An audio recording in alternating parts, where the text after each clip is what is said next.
recognize Nathan White. But anyways, first of all, welcome to the library. Welcome to our lecture.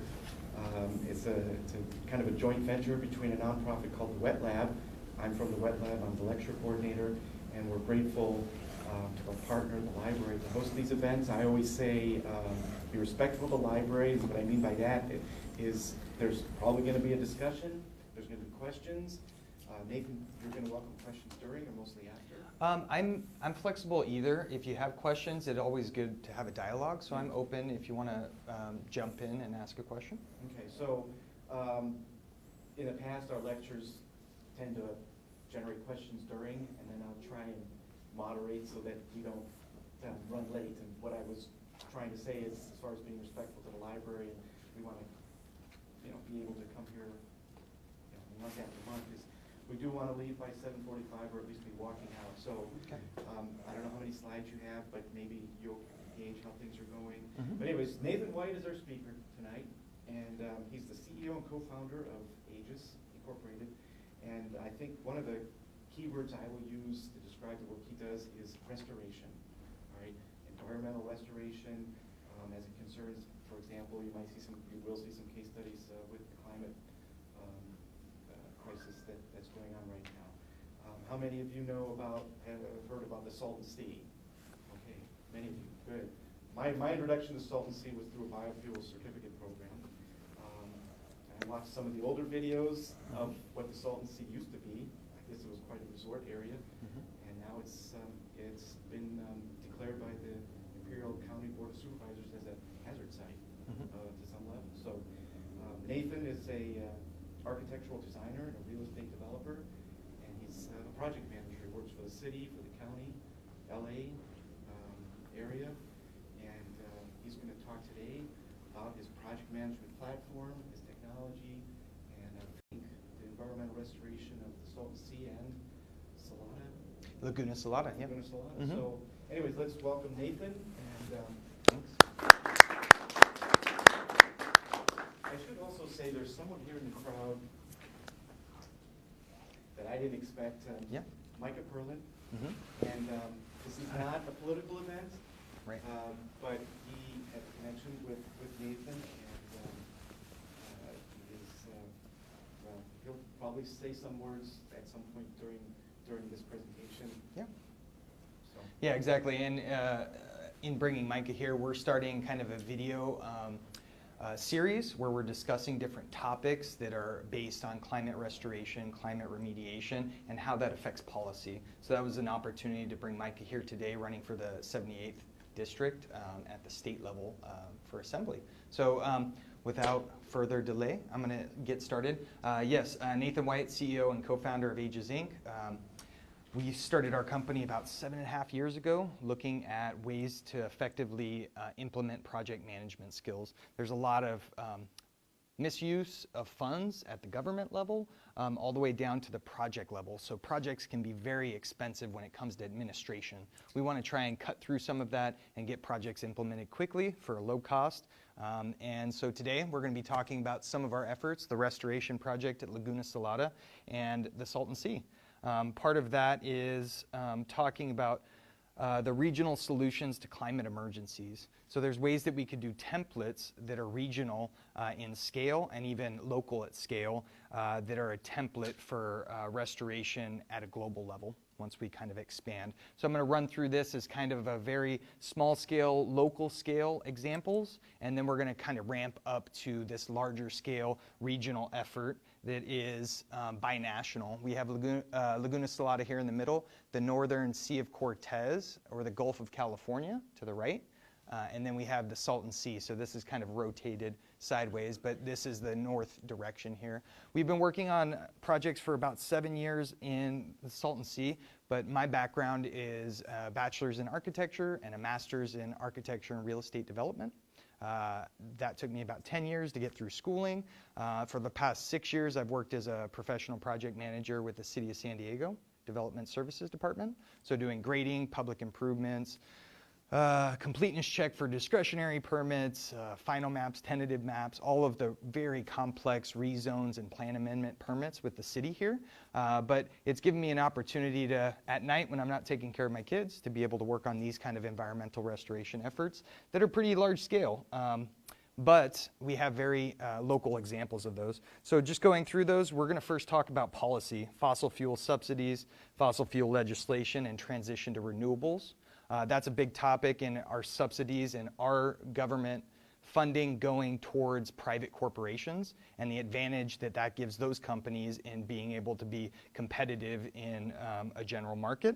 Then we're going to go down the list: alternative energy, industrial partners, micro developments, larger scale restoration, and then global expansion.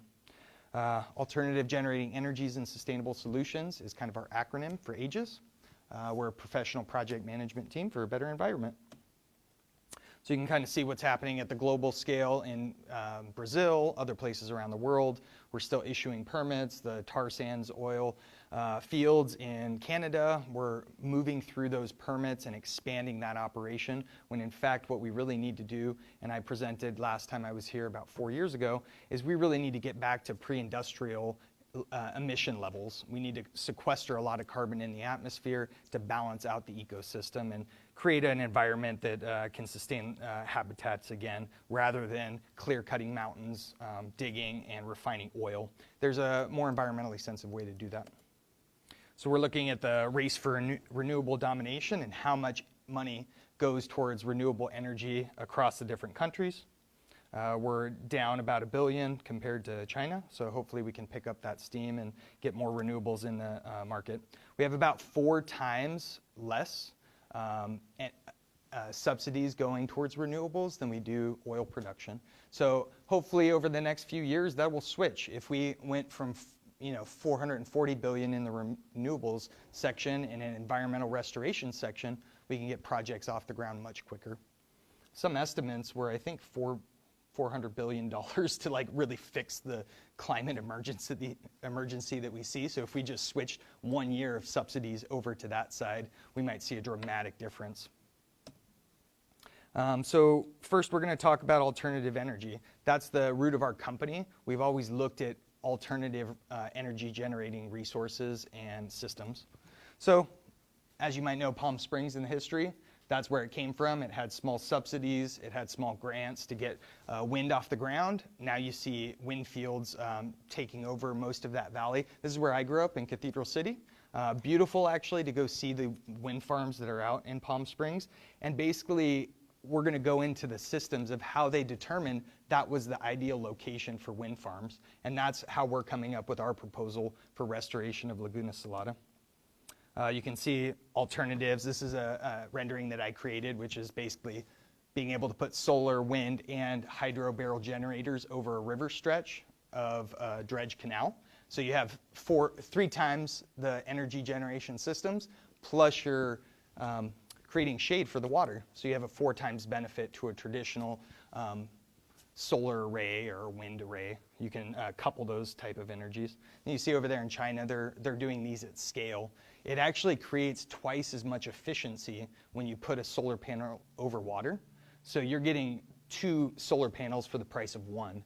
That's a really interesting topic. I mean, just from my interest, this could be happening in Lake Hodges and some of our reservoirs where we really want to reserve our resources. You can create twice as much energy and reduce evaporation, which takes a lot of energy to move water around the state. About 20% of our energy is just in moving water. Again, Lucid Energy is a company that we might work with. They're willing to donate their equipment if we want to get a power purchase agreement. They can use these inline pipe energy generation systems that are used in Oregon. You put them in line with a pipe and it starts to generate energy. These corkscrew turbines, water wheels, these little turbines are really interesting when you have a river system that you've created, and then you can splinter off and start creating alternative energy every distance along that pipeline or open river. Some of our industrial partners, from a systems-based approach. This, to me, is most interesting. Ned Doherty of H2O Futures presented with us last time. We kind of had a board that presented his particular systems. But to me, he was at my final presentation when I was graduating school. I was fascinated by seawater farming. Is anybody familiar with a seawater farm? Right? It's not a widely known topic that you can use untreated seawater to grow food and biofuel. And you can also create building products and ecosystems. So you can kind of see these diagrams to the right. They were used in Eritrea, where they use untreated seawater for fish and tilapia and bivalves. And then that creates the nutrient-rich water that you use for your agricultural plants. And those plants can be used for biofuel and biojet fuel. And the real interesting part about that is that it burns twice as clean as traditional. So when we're talking about this really large regional transition away from fossil fuels, you can transition easily into biofuels to burn cleaner. So you're emitting half as much into the atmosphere just by a system like this. And you're sequestering a lot of carbon into the soil, right? So it's very interesting when you think about this nexus, and you have a habitat at the end of the day. So we'll get into this more as it scales up to our discussion. Some floating island systems. These create a lot of nutrient uptake. And this is kind of where we founded our company. We were trying to use algae to pull nutrients out of the water, like Mission Bay or San Diego Bay. They're very nutrient polluted. So rather than using algae systems to pull it out, you can use these islands that create habitat, but also shade the water so you don't have as much evaporation, and you're pulling nutrients out. Another partner that we have, they do phytoremediation. Is anybody familiar with that? It's a very complex thing, but it's plants pulling out heavy metals, right? So you can use plants in selective locations and selective species, a lot of which are California natives. And it can extract heavy metals and pollution and nutrients at the same time that you're taking away things like selenium. Very interesting, selenium is a big issue at the Salton Sea. You can actually extract it using plants, create an organic fertilizer, and sell it to places that are selenium depleted, like China. They have selenium depletion in their agricultural production, so that's a way to create a revenue stream. They work with NASA. A lot of their systems are going to be on Mars and the moon one day, but he's a really nice guy that really wants and is passionate about cleaning up oil spills and mine spills, and he does that for the federal government right now. So we talk about them as industrial partners. When we get small projects and large projects, they're able to integrate their technology. So just quickly on some of our micro developments, we'll get into more of the design. This is a project for Cesar Chavez Park that we proposed, where it's seawater farming, education, and tourism, and just an overall demonstration of all of these larger systems. Hello. So you can kind of see what would be a little seawater garden. It has bike parking. It has, the agricultural pond, or the aquaculture ponds that lead to the agriculture fields. And really, it could be edible, but you would just make fertilizer, you'd make waste and give that material away rather than trying to give it to people for human consumption. Obviously, the permits are a lot more complicated. But the seawater farming and seawater grass in and of itself could be demonstrated at a place like Cesar Chavez Park.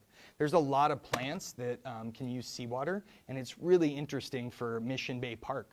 We spend about $1 million in watering grass. If we just transitioned away from that and started watering it with seawater tolerant grass, we could save a lot of money and a lot of energy because we're not piping fresh water all the way around San Diego to end up on the dirt. You can pump it right out of Mission Bay and put it into use in a seawater farm or seawater grass. So just quickly, some little education demonstration ideas about how to get kids out in that area. The port didn't really like the idea of having boats in the bay, so, I'd have to redesign that in this specific location. So getting to Salton Sea related projects. This is Salton City Keys. There's areas that are receding from the Salton Sea. This used to be full of water here in this area. All of these houses had waterfronts up to them, but now the Salton Sea's receded about 10 feet. So we're looking at those keys drying out, and causing really bad respiratory issues. So our proposal, looking at this one at a community scale, is really creating berm systems. You can kind of see a 3 stack of berms here, 2 stack there, 2 stack there, and then just dirt around the edges that create water that you're pumping in from the Salton Sea into these keys. You can use water wells to blend it with fresher water to create habitat. This project is Desert Shores, and we've been working on this for almost 3 years. And it seems like a long time, and it's still in this condition. Unfortunately, we have an MOU that's been drafted by Imperial County, Air Pollution Control District, sent to the California Natural Resources Agency, and it's still in that process of trying to get water into these boat keys. This is the simplest project the state could have on their boards, but basically to put a berm in here and pump water in from the Salton Sea solves a lot of their issues. So it's still in process. I'm hopefully going to be completed by the end of this year. But this is the project that we've been working on for a long time, and this is the Desert Shores community. They have about 240 homes here. The thought and the logic is that you can create a lot of habitat, but you have 240 lots that can create a value of maybe $100 or $1,000 a piece, and that can generate almost $240,000 in value. The cost of this berm and the pump is about $200,000. Sir, please, yeah. So, I mean, as a scientist, years go by and research all the time, but I was just curious in your work, what are, you know, I saw on one of your YouTubes quite a back and forth illustrates to me that there's moments, there's challenges that are stay at some point. What some of your common challenges are that leading up to the 3 years, whether it's you know, the communities, interest groups, the technology itself, scaling up. Yeah, it's a big part of wanting to get the state on board, right? Getting the state of California to do anything is going to be a monumental task. We were initiating permits and trying to do that ourselves, but it is cost prohibitive. To get permits on something like this is in the range of $50,000, $60,000. So we went through the process of asking for a fee waiver from the county, which they approved, but still through that process we have to hire civil engineers, we have to hire structural engineers, we have to go through that process. So it was cost prohibitive at that point to continue with our permits, although all I need is a civil engineer and I can get that berm built. So that might be my direction, that I self-finance it, or we get funding mechanisms to actually build the berm, not specifically the array that's going to be $60,000 for solar energy. We already have a boat, we already have a pump. So the biggest challenge, to get to the root of your question, is to try and have the state adopt a policy to get water in an area like this. So I've been working very closely with the county to see if they can open up. When you mentioned they declared a state of emergency, their response was that we are not going to declare a state of emergency. This happened just recently when we were having fires, right? There was 2 or 3 fires that occurred on the week that they declared an emergency for the Salton Sea. That's unfortunate, but it still is an emergency. But my suggestion to the county is open up a funding mechanism and request from the state funds to put into an open solicitation, RFPs, RFQs, that can give the people on the ground an opportunity to apply, where you don't have to go to the state. The state is working with the county and individuals are working with the county. So it decentralizes us trying to work directly with the state. Does that kind of answer your question? Yeah. So hopefully this thing is off the ground and the county is working with the state and we're going to get built this year. Then we can work on phase 2. Beautiful architecture, opportunities for the community, a piece that is, you know, kind of harks back to Palm Springs modernism with a environmental touch to it. So this is the designs that I kind of created, and we'll just kind of go, if we can, let's see. Oh, it doesn't let me go into the video. It's okay. There's a video on our YouTube channel that kind of flies through all of this, and it'll share some of what it looks like from a different perspective. But really a way that we can reference down to a single point, and these can radiate off of this area. This would be an education center for kids to come to. So all this being said, we have industrial developments that are happening right now. The real interesting part of why everybody's here today. And it took all of that information to be able to say and project what these larger scale projects will encompass. So the Salton Sea, it's a natural depression about 280 feet below sea level, formed in 1904 with a flood when the Colorado River broke. You have eutrophication, large area, lots of evaporation. This is the state's plan for the Salton Sea. And as you might see, there's a lot of dust and a lot of empty space in the middle. But this is what they can propose with current water flowing into the Salton Sea from the New River, the Alamo River, and the Whitewater River. So you have 3 water bodies coming into there. This is what they can sustain as far as habitat and water flow. And that being said, it's going to be a very costly system to construct. Water flow was constricted with the QSA that transferred a lot of their water rights here to San Diego. So we're the beneficiary of the Salton Sea drying up, unfortunately, but there's an opportunity. Loss of habitat and reduction of this. So we're just looking at the numbers, and I could share this with anybody that's interested, but the numbers are pretty dire when it comes to exposed playa. Playa has very fine particles that cause cancer when they're inhaled, and when the water dries out, that dry lake bed will be picked up, and the dust will be picked up by very heavy windstorms that happen naturally in the area. So this could be devastating for San Diego, LA, Mexicali, and most of Southern California and Arizona. This is a very expensive way to build the berm. Go ahead, sir. Yeah. On that graphic that you provided there, is that central area, is that like planned to be like dry area? I'm not sure what I'm looking at. Yeah, so they would build a levee system. The whole center of the lake is going to be somehow like filled in? I'm not sure. No, eventually it's just allowed to go dry. But somehow along the shore is going to be water? Yeah, so what they're proposing is called a perimeter lake. And the perimeter lake allows for the inflow of water, the 2 resources coming in here. If you've heard of the Alamo and the New River, a lot of nutrient pollution that crosses the U.S.-Mexico border. Those go in, a lot of the ag runoff come in from the south. Whitewater to the north brings a lot of ag water as well as river flow water in storm events. Please? All right, so again, so that I understand what I'm looking at there. So the designated blue area is where water is going to be. Mm-hmm. What is the proposed elevation of what that blue area is? Right, the high point that we have there is negative 243 on this inside marker. The outside marker is negative 235, I believe. So it's about 30 feet of depth on the deepest portion. Okay. Which, again, when we go to this section, it becomes very expensive when you have to retain. The bigger logic that we started taking with this whole proposal is this is very expensive just for a North Lake, which is just a small portion of this top part. If you just look at that top little ring, that's the North Lake proposal, $400 million, right? Just for those little marks that go off to the side, just that little portion. If I can use my cursor up here, I don't know if you can see it. Yeah, so the North Lake is basically here cut off, and then across here cut off. That's $400 million for building that berm levee system. To me, doesn't make sense, right? From a cost-benefit analysis, you have too little for too much. Takes too long, very expensive to build, and the environmental impact is catastrophic when you have to quarry rocks, transport those rocks, dump them into a system that might fail if you have an earthquake.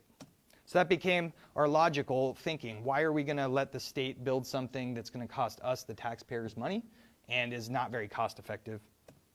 So you can see the state's plan. Hopefully not the state's plan if you're listening, Arturo. We're going to be resubmitting a little background history on the process. I submitted to the long-range planning group 2 different occasions to bring about the request for an RFI, RFP, RFQ. If you're not familiar, request for information, request for proposals, request for qualifications. They released an RFI for seawater import from the Sea of Cortez or Pacific Ocean, just water import to the Salton Sea. We submitted our proposal to that RFI, that response. They went through and identified a couple things that were missing on our proposal. So over the last few years, we're working on rectifying and completing that information. And we just met with Arturo Delgado, who's the Secretary of Salton Sea Policy with the state, and we're going to be resubmitting in the next few months with additional information. So that's kind of the backstory of us requesting these things to happen, and that RFI, whether it's from my lobbying or from other people, the community lobbying, to actually have an open proposal process to listen to the viability of seawater import. So you have option A, very dusty, very dry, and our thought is it might have a catastrophic effect on the Colorado River Delta system itself. We hope not, but that's what we want to study. If you let the Salton Sea go dry, all of the evaporation that happens down here in the Sea of Cortez as well as the Salton Sea, that might have a negative effect on the monsoons that go through to Arizona and New Mexico. So that's our proposal. What we're going to want to look at is a global climate model to study this option A to the left and our option B to the right. Funny enough, this is a historical image from Google Earth that shows Laguna Salada flooded, and that happened about the time I was born in 1984. It was fully flooded with excess water from the Delta. So you can see the effect of water has on the southern southwest area of the United States. This is a massive connectivity issue when it comes to monsoons, created down here in this region when it's hot, and it blows that water into the Colorado Rockies and the Colorado River Delta system. So looking through time, this is kind of a history, and that little margin to the right up here is kind of showing these high points over time. It seems to be a correlation between when this was flooded and when we had a lot of excess water in the Colorado River Delta system. So that's what we want to find out, see if there's a corollary and a direct benefit to it. What we have here, kind of going through the science of it, we have a lot of wind coming from the Pacific Ocean over Laguna Salada in Mexico. We have a lot of wind blowing from west to east. You can kind of see some of these layers here, some of these wind patterns that we have. And that water that's really hot here in the northern tip creates those monsoonal events. Some of the water uptake, evaporation occurs all the way through here, and we hope that could be reinforced when we restore that area. So this is, again, some weather cycles, weather patterns that we've looked at over time. That could happen in different areas, as you can see here. That can happen in sometimes over this area, but other times it happens directly from the Gulf in other locations. That's, again, that high peak that we looked at where we see excess water in the Colorado River Delta as it might relate to the times in which Laguna Salada was flooded. Some of those other patterns, more science and data that we've provided to the state of California about rainfall as it relates to the time of year. And warm season, cold season, different things like that. Option A and option B. We hope that this isn't the norm if the state moves forward with their plan, or even the trajectory of the next 20 or 30 years of water drying and that monsoon event being negatively affected. Or what, did anybody hear about the non-soon that happened a year or two ago where there was no monsoon in the season? Hopefully that doesn't become the norm, because that has a negative effect on the whole delta. So large scale, and I'm going to go through these in different sections. We're basically going to start with phase 1, which is down here. Then we have that being able to flood Laguna Salada. Phase 2, bringing water around. Phase 3 is structures within the Salton Sea to take care of some of those salt accumulation issues. And then we're going to kind of scale it back a little bit. So this is the affected area that we propose would have more evaporation when you flood Laguna Salada and keep water in these areas. A lot of this is just data over time that we accumulated. There is a water conveyance system, which is the Coyote Canal. This is existing, that was built back in the 80s to bring water and flood this region. So you can kind of see some of that creating the opportunity. This is the high tide events.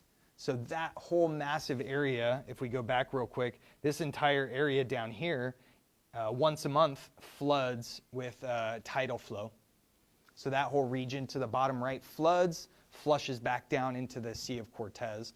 So our thought is that we can reinforce that system, widen, deepen the Coyote Canal, and encourage water to flow into Laguna Salada on a regular basis, create a retention berm that keeps it from flowing back out. Strategically, of course, to protect the environment and be self-sufficient. So you can kind of see some of those deltas. And we had an earthquake that kind of created more subsidence, created more flooding areas, but helped a project proposal like this. Sir? Is the Coyote Canal that you said is man-made, Mm-hmm. just serendipitous or fortunate as that your project can take advantage of, or what was it built for? It was built for that purpose. It was actually directing Colorado River water down back into Laguna Salada. So all that water that came down through the... Well, and it was flooding retention, water retention, right? So it's kind of a part and parcel of the opportunity for fishing and habitat, but also for preserving some of that freshwater flow. Because as most people know, we're not meeting our obligations of delivering water to Mexico per our treaty that delivered a certain amount. So in events like that where they had an overflow, they were going to take advantage and keep as much fresh water as they could. So that is kind of the context of the Coyote Canal. But it is serendipitous that as sea level rise, that is going to be a conveyance system that we're going to hopefully expand upon. You can kind of see the need of what we would call a check dam, which would be a retention dam that would keep water that flushes in to flow back down into the Laguna Salada. So it seems like a small berm, but it's actually pretty large. But it's a way for all of this flooded area to come back as it would normally flow out and kind of flush back into this area. So over time, we can reinforce it filling on a regular basis. That's about the length of the berm. We have what's called a geotube berm or other rock dams that we could put across that at Montague Island that's at the northern tip of Sea of Cortez. So a technology approach, this again goes back to that very expensive construction methodology of building very expensive rock dams. We think that a floating barge system can excavate and widen the Coyote Canal, but can also be a conveyance system to create a new canal down to the Salton Sea. So these are about $750,000 or so to purchase, but you can widen, deepen the Coyote Canal, and you can create a system that does it very cost effectively. And you can create situations like this where it's not just a single line that crosses the desert, but it could become widened in areas that you want to do recreation. And over time, the water that flows in will create natural erosion that can create systems like this. Once you take a barge through it one pass, they'll naturally widen and deepen on their own. So this is phase 2. Once we get water to flood in there, basically what we want to do is create a system that's a livable sea. So if we just flooded that area, you would have over time a Dead Sea situation or a Salton Sea situation where salt just keeps accumulating. So the effect and the intent is that if we're going to deliver high quality ocean water to the Salton Sea, because there's a salt issue, you're going to want to bring water back around. Lots of other reasons that you want to have a livable sea is that you can have fisheries, you can have recreation, you can have aquaculture and all of those other amenities, but it would require bringing water back out and around. And the system that we would use, since this is all at sea level, is basically a lazy river, where you have a pump that takes water back around in a series. You'd have a series of probably 6 of those large-scale pumps like they have in the All-American Canal that moves water. So this is just a very interesting slide when we go back to that systems approach of seawater farming. So you have an opportunity, or just seawater landscapes and habitat. You have an area around Laguna Salada that becomes our green zone, right? This area in and of itself is a massive acreage that could further add water to the Colorado River Delta through evaporation. And it's a business opportunity for Mexico. They can deploy these type of seawater farms or seawater landscapes anywhere around the coast of Mexico to basically have energy independence by growing food and biofuel. North Lake structures, please, sir. Yeah,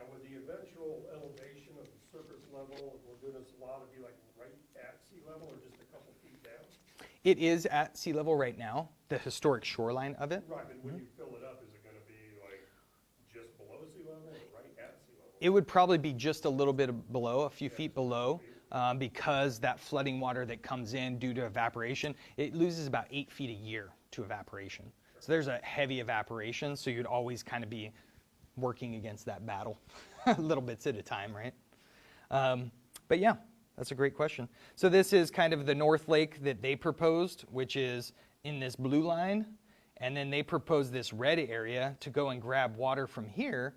But in our studies, there's a lot more evaporation by coming down and trying to grab that little water that comes through there that makes that whole red area cost prohibitive, not only from the structural system, but loss in evaporation. Why go down and do the extra mile? So we again propose to do a berming system that's a lot cheaper. The floating barge can come around and dredge this for $40 million instead of $400 million.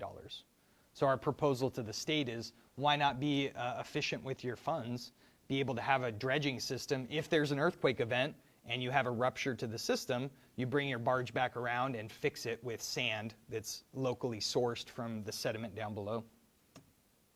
Opportunities for recreation and habitat with newly constructed wetlands and islands becomes a way that you, again, use those dredges. Just a fun way to kind of imagine the new habitat that you create to use those species that can sequester a lot of those heavy metals. And then the North Lake alternative and islands becomes a $40 million benefit to the $400 million alternative. And it has a lot more habitat. Everywhere along that berm, we would plant our species to uptake some of those heavy metals. So, interesting. I did not want to go this route, but I have an engineer, and I trust engineers to know science, and I trust them to know what needs to be applied. And looking at the numbers, the amount of evaporation in the Salton Sea is about 1.2 million acre feet a year. So 1.2 million acre feet is a massive quantity of water going into the atmosphere, with the amount of water that's being lost from the QSA of 400,000 acre feet. The only alternative that you have is to put salty water into an enclosed area. And so we propose to create certain enclosures, or we'll call them salt sinks, where you could put salty water into them and let the natural occurring fresh water refill the main body of water. So this is something I was resistant to, but I trust people that know science to know we need to put that salt water somewhere, and this might be a way to achieve that. And those berm systems are a lot more cost effective because you can use natural sediment, you pump it into a big pile, now you have a berm system that's pretty fluid. And you have opportunities for recreation on both sides of it. So I kind of created this, again, that barge that you saw in down here in Cesar Chavez Park, if they ever let me install it, would be the same opportunity for education and recreation within the Salton Sea. And it's mobile, so you can move it around. My hope in the long term is that we have one of these in Mission Bay, we have one of these in San Diego Bay, we have one in San Francisco Bay, where you have a hub of technology that has these floating islands and different technology to share with youth, because they're very interested in science and technology, and it can be fun too and include recreation. So you can see another salt sink up here to the left side, and that would basically sequester all the salt and all the agrochemicals for the next 1,000 years. So you'd have a viable Salton Sea where you can have boat recreation in the middle. You can have it all the way around that periphery, which is capturing all that freshwater inflow. The interesting part about my thoughts in large infrastructure projects like this are all of the additional renewable energy opportunities. So if anybody's familiar with pump hydroelectric storage, you have opportunities in 5 or 6 locations where you're using solar energy or wind energy to pump water to a high point.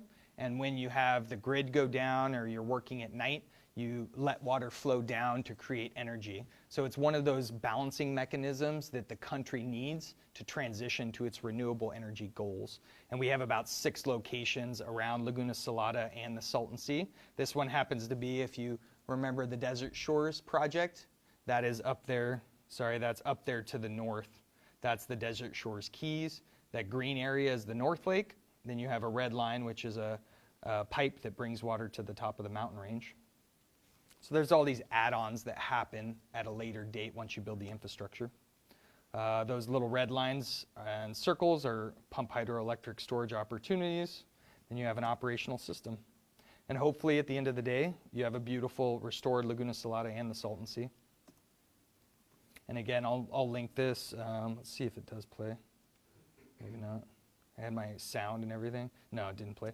I'll share those with you guys later, but global expansion. So this is a very interesting opportunity to use that template, and that's the whole purpose of this discussion, is to take this regional binational restoration project and see where there's areas that you can expand it to a global scale.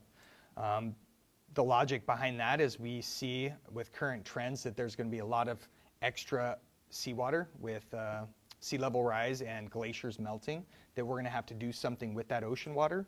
So projects like this are a viable opportunity to bring them into inland seas. Egypt, the Coyote Depression, if we're expanding to that global scale. This one, and I use these diagrams, but this one isn't the most ideal for that main proposal of transferring water to another area. This one happens to have the wind flow that blows in this direction, so you don't have that occurrence where you have large mountain ranges that will create the effect of clouds hitting the mountains and dropping water down. This one just happens to have a renewable energy benefit and that seawater landscape agriculture opportunity in the middle of the desert. So bringing in water, you can create a lot of renewable energy with hydroelectric generation, but a lot of jobs and a microclimate with flooding that area and then having arterial uses of seawater landscapes around there. This one is almost identical to Laguna Salada, and this is kind of the end of our presentation, but the reason I bring up the Danakil Depression is that you have a dry basin, one of the hottest places on Earth. You have Saudi Arabia to the east. You have that whole continent, and then you have Djibouti down here to the south, and you have Eritrea to the north. The seawater farm operation that they had running was actually in Eritrea before it transitioned into a dictatorship. So that project wasn't able to move forward. They had constructed a large seawater farm that demonstrated the biofuel and the food production. This happens to be an area where it would have that evaporation and conveyance system that would drop a lot of evaporated water into the central part of Africa to create that green wall, which people are proposing. You're dropping a lot of water into the central areas of Africa that can kind of reduce desertification. The scale of this is about 10 times larger than Laguna Salada, but that's why we need a project on the ground that's very easy, that's a template for replicating. So those are some of our partners, right? Lucid Energy, Floating Islands, Intrinsic, PPCU.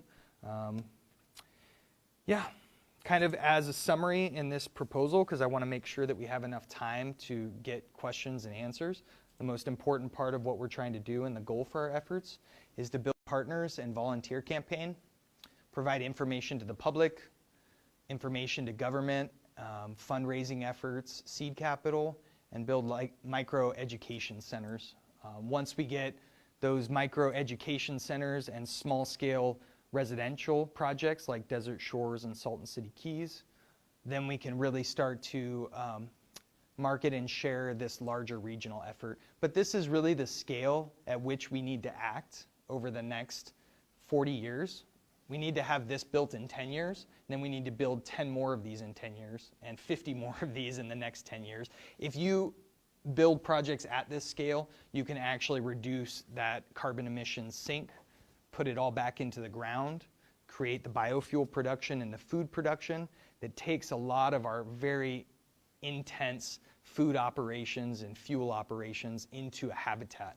It's really creating an environment that has new opportunities for new species, more mangrove forests that sequester much more carbon. So that scale of thinking can get this emergency that we have on our hands under control very quickly. And looking at this scale, this ends up being, and I talked a lot with Micah about this in our podcast. We'll share that on our YouTube channel too if anybody's interested. But not doing anything is about a $77 billion impact, from real estate to health to tourism, Coachella, Stagecoach, PGA golf tournaments that happen in the desert.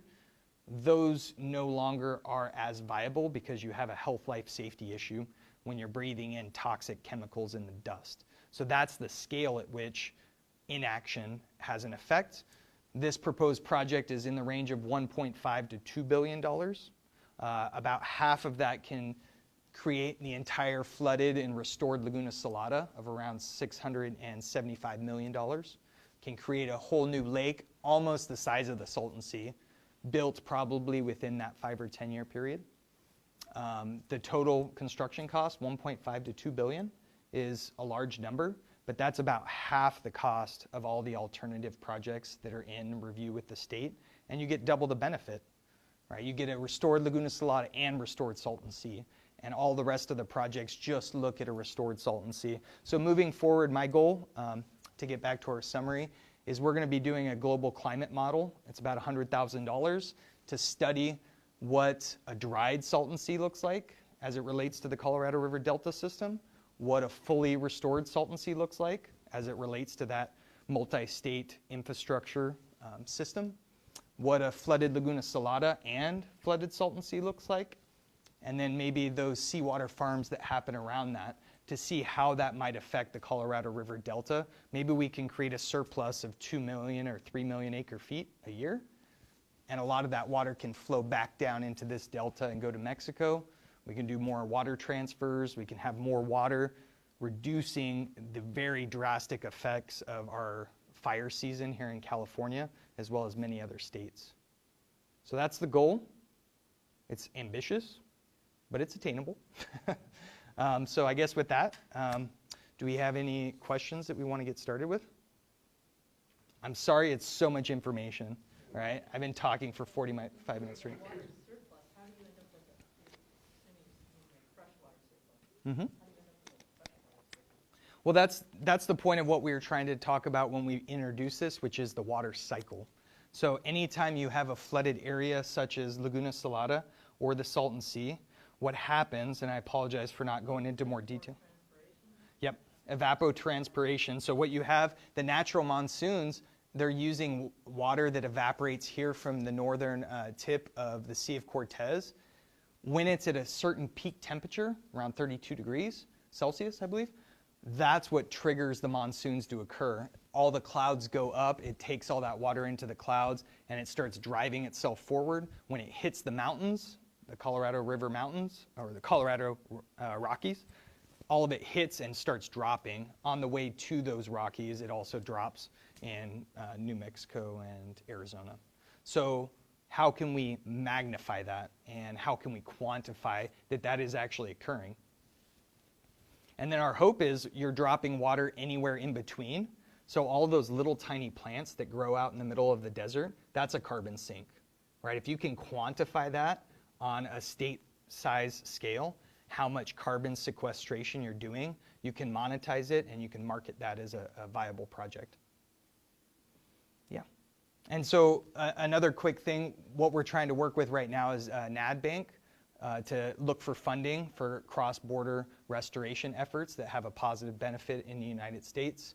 Also trying to discuss this with the International Water and Boundary Commission, which deals with binational projects that cross the border. Our hope, though, is that we can have this be a Mexico first type of project and stay within the confines of Laguna Salada to expedite the development of that while we're working on those much more intense cross-border water transfer permits.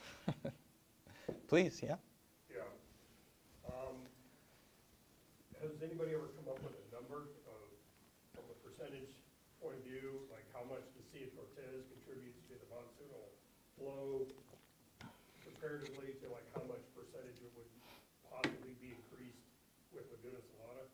We've just done rough estimations. So we don't know. We know that in Laguna Salada, it's about 3/4 of the size of the Salton Sea, but has almost equal the amount of evaporation.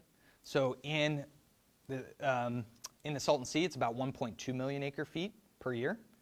Down in Laguna Salada, even it being 3/4 the size, we anticipate the same, about 1.2 to 1.3 million acre feet a year. So we anticipate. Compared to the Sea of Cortez, like how much does that contribute to the monsoon, percentage-wise, compared to how much it would be an additional monsoonal effect if the Laguna Salada was full? Well, and a lot of that's going to be answered with our global climate model. Okay. We can only do assumptions. No, but you bring up a very, very good point in why we're proposing this project. So everybody has seen a water heater for a pool on the top of your house. The science behind what we're trying to do here is that you're going to have this large solar water heater that is Laguna Salada, and that water that comes back around into the Sea of Cortez, we think will lengthen and reinforce those monsoonal events by being and creating or stabilizing it at around that 33-degree margin, where sometimes once a year for 2 or 3 weeks you have monsoonal events. We hope that on a more regular basis that we can create water that flows down here that's heating it up just a little bit to not have a negative effect on the environment, but just enough to sustain that monsoonal event.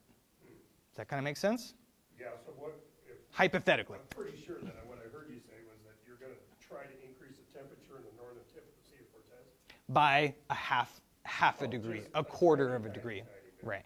Yeah, because I mean, they have that endangered dolphin there and all that. Exactly. Imagine them saying, okay.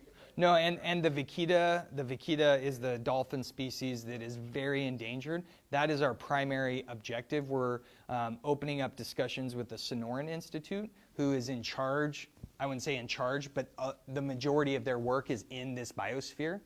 So we've had 3 discussions with them so far. We're hoping to have a more formal presentation to them and have them be a partner on this effort.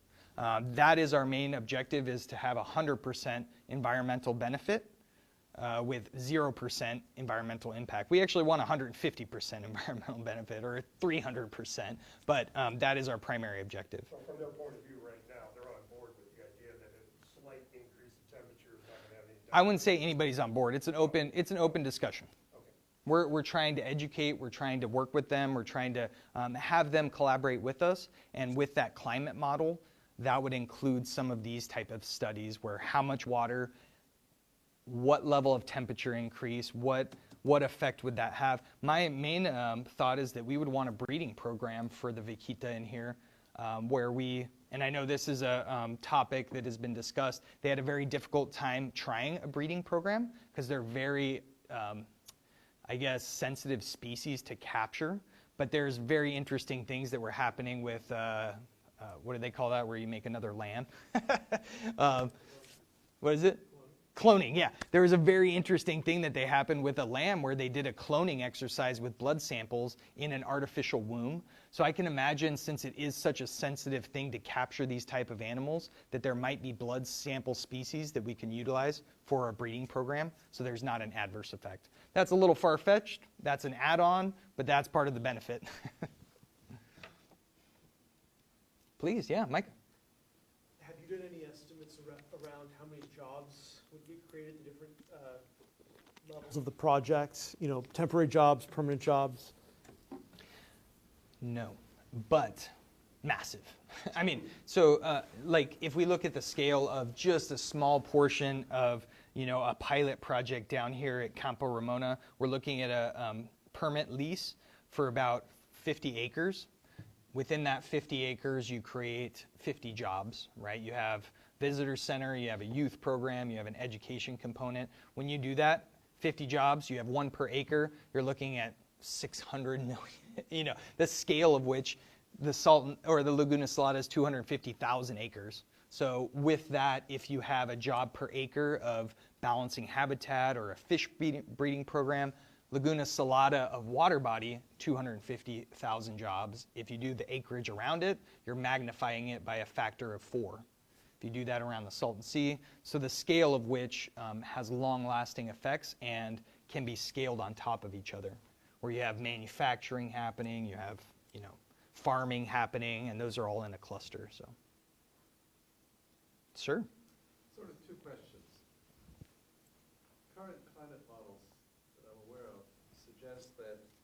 we've got major droughts coming Mhm. in the southwest. What impact are these droughts for the next half century and beyond likely to have on the project? And second, does the project impact the water flow in the Colorado River? Those are two great questions. The first part is, in a drought situation, you're going to have more evaporation. So that's actually going to have a positive effect on evaporation happening in the Colorado River Delta system because it's going to be hotter. More water goes into the cloud system, more water goes in. You have hotter events that are happening here, so it's more monsoonal events. So we hope as things move forward, that has a positive benefit on this project specifically. The effect on the Colorado River Delta system is refilling dams that are right now dry.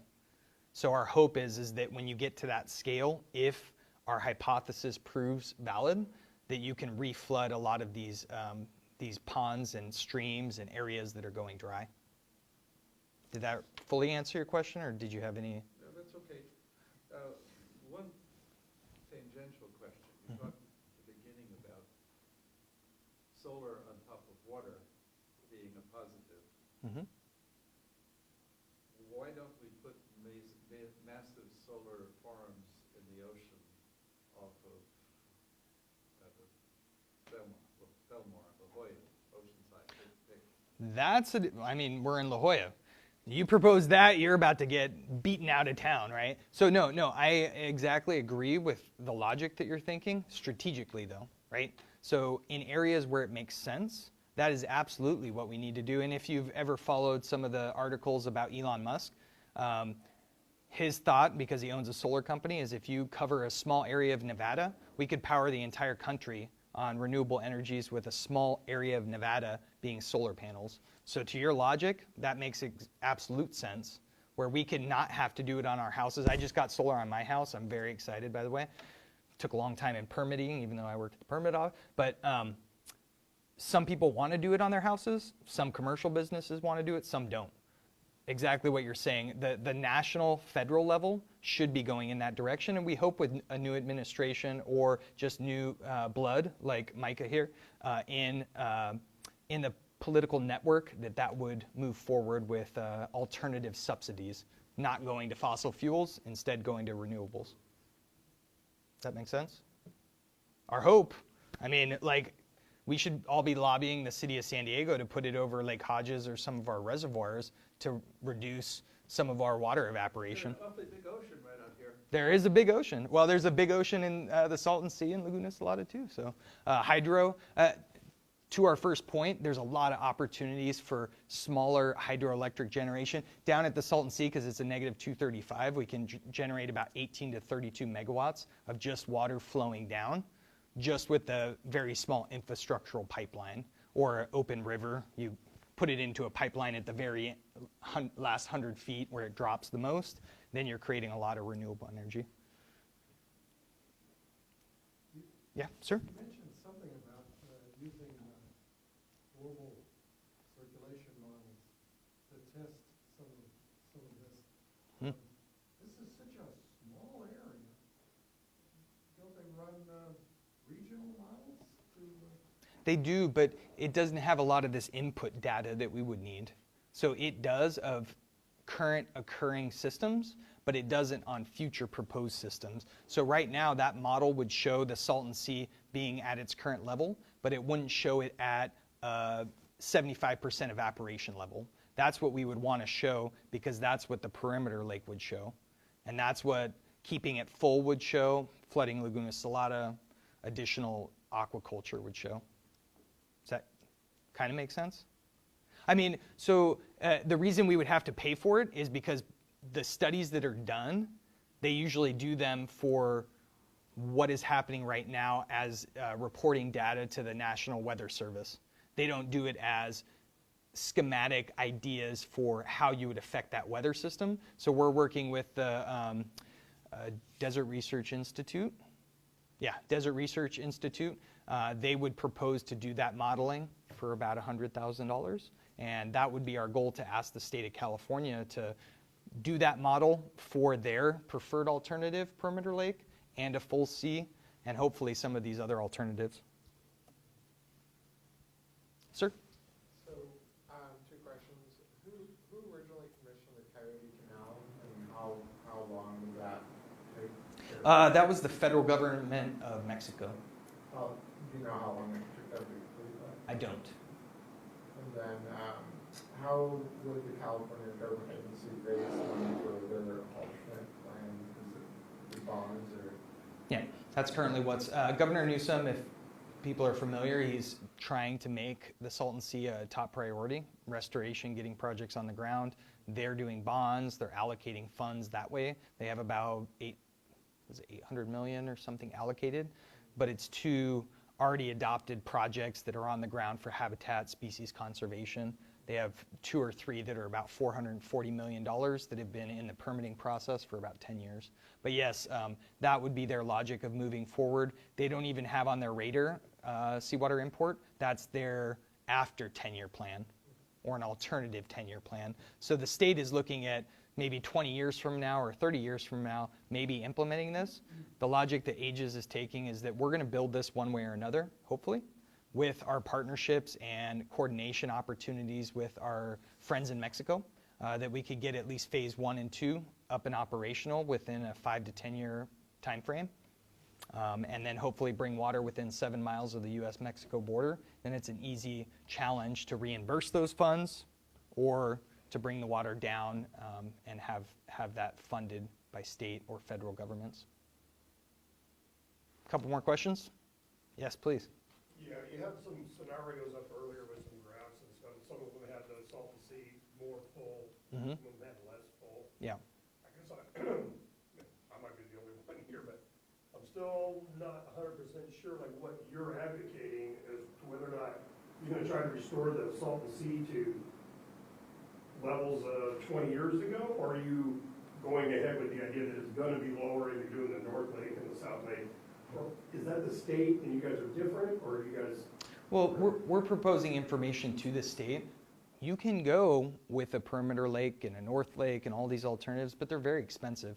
Our proposal is to build dirt berms with the floating barges, and the reason being is that you would still need water on both sides of that berm. So if we built, like you see in the northern tip here, if everybody can see, if you built those in-sea salt sinks, you would still need water flowing into them, but you can do them quickly, and you would have about 10 years until you have, subsidence happening on your dirt berm, at which point you could just add more dirt to it, make it wider, but you would still need ocean water to come in eventually. So the point to your question is we want to restore both.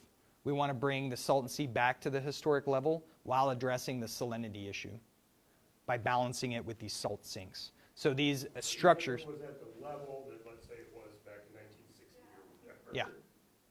You still want to make all these different salt sinks and stuff, even if it was back then? You kind of need, so I didn't start with that, but the salt issue at the sea, it's at a tipping point right now. Tilapia is the last fish that's able to survive in the Salton Sea, and right now it's at that point where they can't breed anymore because it's too salty. They could still survive, but they can't breed to make new fish that sustain the habitat. So going forward, you need to stabilize the salt issues, and the salt sinks we anticipate is a way to do that. Over time, you could reduce this. You see a large area now. Over time, you could build a berm down the middle here and then just open up those other channels or completely erase them with a barge that's still cheaper than the perimeter lake. So the thought is being completely flexible to any scenario. We could build an alternative North Lake for $40 million where the state's going to spend $400. We could build the entire Salton Sea structures for $440 million as opposed to their $1.2 billion, right? So we're trying to provide them alternatives and different systems that can be cost benefit for the taxpayer and the environment. Our hope is that we're going to create a habitat that is at the historic level for many reasons. I brought about Desert Shores and Salton City. They have 240 property lots. The logic of flooding that with a berm and $200,000 of infrastructure can create $1,000 maybe of value. That pays for the cost of infrastructure. If it goes to $10,000, you've made 10 times the benefit to the cost of infrastructure implementation. Is that metric, right? Like $1,000 gets you the price that it costs. $10,000 gets you 10 times the cost of infrastructure. So at a Salton Sea scale, when we go to the $77 billion cost of inaction, it might be a net benefit of $77 billion over 10 years or more. So our hope is that it's a benefit for the economy and the ecology. And that's the reason why we want to take this to global scale, because that's the same logic that you would put on habitat restoration and fixing the climate crisis that we have. The cost of inaction is very expensive. The cost of full restoration, not so expensive in the scheme of things. Yeah, please. A question related to the funding stream and how these things work together. You're mentioning that these lots, these private lots, I guess, when people are going to live there, they're owned by private companies or private individuals. Individuals. But you're kind of saying that somehow the money that they're going to realize is an appreciation for their property, I guess, somehow going to be reflected. So are they going to be charged? No, Or basically. how's that funding? I'm a little confused on that. No, the logic is basically the county would be the beneficiary, the person that would install the infrastructure. When they have value that increases, then those tax bases increase. The county is the beneficiary. When they sell, when the individual landowner sells, then they benefit from those sales increased values. So really, the county is the one that's going to install the infrastructure. They're the one that's going to have the contract with the state. They're the one that's going to financially benefit to build more infrastructure and more dust mitigation is the hope. Okay, so that funding would generally go to the county, which is Imperial County. And the health, life, safety of the people that live in those houses. Sure, oh, yeah, no, definitely. I see the benefit. I just wanted to get a little clarification on the funding. And it's funny, the public or media, I wouldn't say media because I'm not known at all, but people antiquate it with me being a developer as I'm going to be the beneficiary. So I'm glad you asked that question. This is a project that I'm doing pro bono for the community. I've worked 3 years without an income stream, and our hope is that the community benefits, not our company. Obviously, we want to get projects on the ground, and we're more interested in the conduit between the state and local agencies, because you have 50 agencies all fighting for pennies, and they're not getting projects implemented. So we, as a professional project management company, can be the people that get projects on the ground quickly. Yeah? Without trying to pry or anything. No, please. So are you affiliated with another company? Because somehow, you're getting funding. I'm not trying to No, please. attack you. I'm just curious. Is there another company somehow that's helping to foot the bill for whatever you're doing? No, that's why I work my full-time job at the city, right? And I have my 3 kids, right? So, Personally, extending yourself to do this? my hope is that it will get done, and my goal is that I can transition into Aegis efforts full-time. I'm doing other industrial permitting and development. Me and Mike here, we're actually looking at my property to do some residential development. So I'm doing all of those projects on the side, but our hope is that this is my contribution as a for-profit company to something to get done. We're working with another nonprofit agency that owns the 2 lots, but I worked hand and foot to get the IID to sell that nonprofit, those 2 lots, as our hope is to build that visitor center and that education center. But yeah, right now, for free. But somehow there is a for-profit company in the works somehow? That's my company, yeah. We're a for-profit, so good background, actually. Thank you for bringing that up. We're S Corp with a B designation. So our B designation allows us to contribute a certain amount of capital that we do collect to environmental restoration projects without board voting, although all of our board supports environmental restoration. But if we had a project like this come into our for-profit branch, we could allocate 10% of those profit revenues directly toward environmental restoration projects in addition to a project like this. But we are in the works setting up a branch that's not part of myself and our company, that would be a nonprofit group, so that they can work on grants, we could provide services. So I don't know how that works out. I'm working with legal counsel right now because I would have to be detached, or I'd have to leave my for-profit to some of our other board members to switch to that. So trying to keep a direct separation between those. Grants are very hard, though. Has anybody gotten a grant here? Very hard. And I mean, from a policy perspective, we hope that in the future, grants aren't as difficult to come by because getting a project on the ground and getting it implemented for the dollars to cents and the benefit to it, hopefully that process can be shortened or lessened. Any other questions? Good? So I think that's our time, yeah? interrupt? Yes. Because we do just have a couple more minutes left before Yeah. the final notice comes out. I now notice that they closed down computers and such, that we have to return some things to them. Yep. So I just thought I would end by saying again, thank you, and then we can thank Nathan. Appreciate it, yeah. Mike Perlin is here. You can see his posters. I don't Yeah. want to make a big announcement, but any interest, you could certainly approach him about what he's doing in his state assembly run. You can see one of his campaign platforms is Climate Action Now. Mm-hmm. So if I said that right, I am I'm not. I'm on film here, so I have no attachment. Yeah. But that was just, and so there's time to, certainly meet with Nathan and Micah out in the lobby. Yep. Collect some business cards, exchange some contact information. Yep. There we go. The library will be closed Perfect in timing. 15 minutes. Yeah. Thank you so much, by the way. Yeah. Appreciate your time, yeah.